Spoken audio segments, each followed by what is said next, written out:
twice a day we will be doing feeding and watering. Now we look at water all throughout the day to make sure that the animals always have water, but specifically during the feeding times, we're going to do another double take, another double check for the water. And then of course we'll be feeding. One thing to keep in mind is that you may have a horse that has information on the outside of their stall about behavior, about what to feed, or whether they're not safe to enter into that stall. That's true for cleaning as well. So if there's an animal that says do not enter, we're not going to be cleaning. The owner will be coming to do cleaning and feeding. Most of the horses, though, and most of the animals, that will not be the case. So when we go to feed, we're going to be thinking about how to enter safely. We're also going to be thinking about whether we need to go in. So mostly we will feed and provide water from outside the stall. But as you can see in this situation, the water bucket has been tipped over. Now if it's not, it's also a good chance to see if that animal has been drinking water, a good indication of their health. So we want to see that. I should mention that when you're cleaning, same thing about their poop, it's a good indication of health, so you have an opportunity to see if there's an issue there. So in this case, we can feed from the outside, but we're going to have to go in to make sure that that water bucket is stood up and then replenish that. So we're going to show how that works. So I'm going to walk back over to the gate.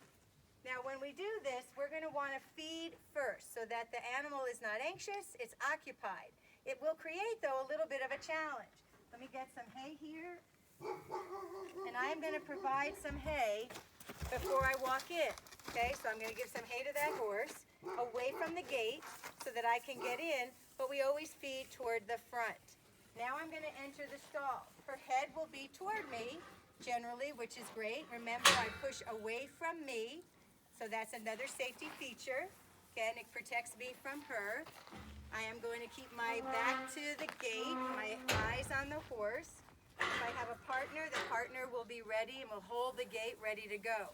Now I've got to get from here to that bucket. I do not want to go behind that horse, but her head is here. So I'm going to walk past her. And if I need to move her head, I can. But I'm moving past. She's likely to stay exactly where she is. I'm going to keep an eye on her. Bucket is now upright. Make sure that it's going to stand. I am going to exit, keeping myself again by her head. If she picks her head up, I want to be thinking about the fact that she could pick her head up. So I want to make sure that I am safe for that. But that hay is going to keep her pretty occupied. Go past her, not turn my back to her. Go out, move again, the gate away from me so I can exit very quickly. I don't have to navigate around the gate. And now I am able to refill that water bucket from the outside. So I've minimized my time in the stall, always being mindful of safety and where her body is. And that should give you a good, safe approach.